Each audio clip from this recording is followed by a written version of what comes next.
In the years after the war, silence settled over the land like dust. Towns tried to rebuild. Some hearts did not. On the edge of one forgotten village, an old farmer lived alone, haunted by love lost, and a world that no longer made sense. This is the story of what happens when kindness refuses to die. As always, Lucas woke up before sunrise.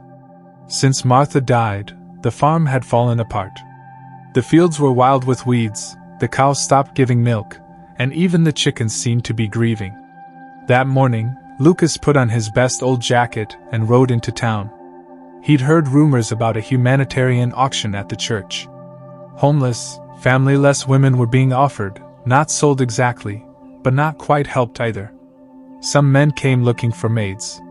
Others for wives. A few had darker reasons. Lucas didn't know why he went. He wasn't replacing Martha.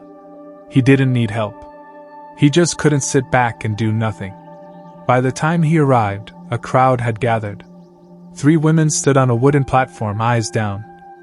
A tall girl, blank-faced. A sickly young one, too weak to stand. A redhead, trembling. "Call out," the auctioneer said. Silence. The women were described like livestock, healthy, knows the kitchen. Without planning to, Lucas raised his hand. "I'll take all 3, he said. Laughter followed. The old farmer's gone mad. He ignored them, signed the papers, and helped the women into his wagon. He gave them his cloaks to stay warm. The ride home was quiet. "You're safe now," he finally said. "I don't know anyone. But today, I think I paid something." At the farm, he showed them the barn, the well, and the kitchen. Give them clean clothes, their own rooms. He didn't ask questions. Didn't stare. The women waited for the catch. Anna, the redhead, braced for late-night visits. Lina, the tall one, packed secretly to run. Eva, the youngest, doubted freedom even existed. But nothing happened. Weeks went by. Anna started sleeping.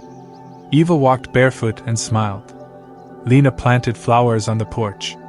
The house felt alive again, but not because someone ordered it. Love, not labor, restored it. Lucas treated them like nieces. He brought gardening tools for Lina.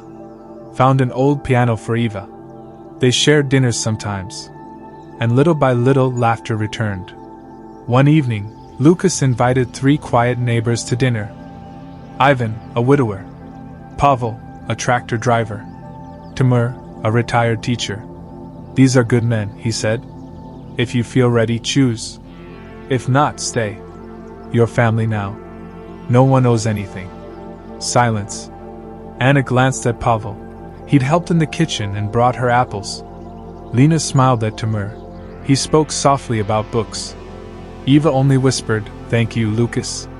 That night, they weren't victims. They weren't possessions. They were human beings again. And for the first time in a long time, they mattered. The farm didn't need saving. The people did. And somehow, without words or promises, they saved each other. Not through miracles. Not through debts. Just through the quiet decision to care. In a broken world, they made a small corner whole again.